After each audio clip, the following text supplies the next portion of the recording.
নমস্কার বন্ধুরা, তো আজকে তোমাদের সাথে একটা কথা শেয়ার করতে চাই। সবাই তোমরা ইউটিউবের মাধ্যমে দেখছো, যারা ইউটিউব করে তারা অবশ্যই জানো যে অমিত মণ্ডল একজন খুব সাকসেসফুল ইউটিউবার ছিল, যে মানে গরিব বাড়ির ছেলে হয়েও নিজের মা বাবাকে সঙ্গে রেখে আর ও নিজে ইউটিউবে ব্লগ বানাতো।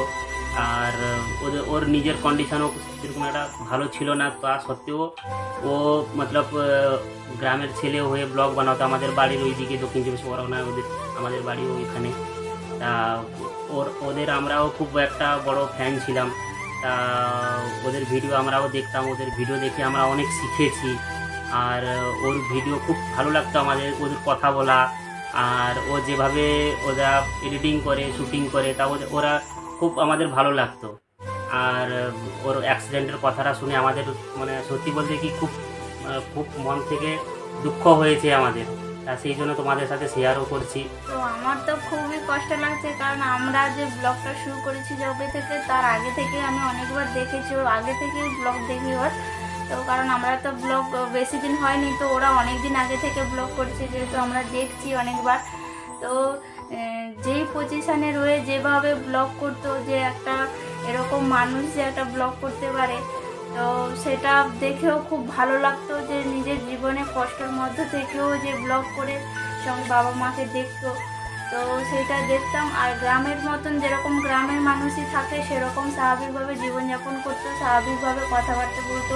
ইউটিউব করে যে স্টাইল দেখাতো বা কিছু অন্যভাবে যে বড় বড় দেখাতো সেরকম না, স্বাভাবিক থাকতো।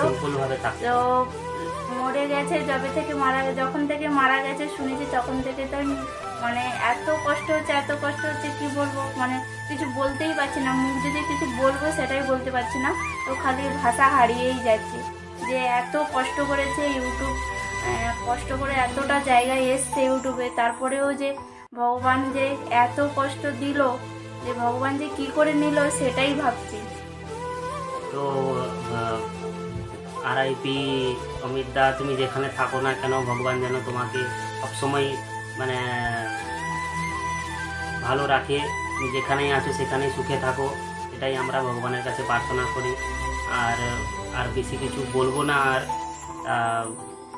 আর বলার মতন অবস্থায়ও নেই, তো সেই জন্য কিছু অল্প একটু কথা বললাম, আপনাদের সামনে শেয়ার করলাম। তো চলো তাহলে, আর ব্লগটা বড় করলাম না, তো এখানে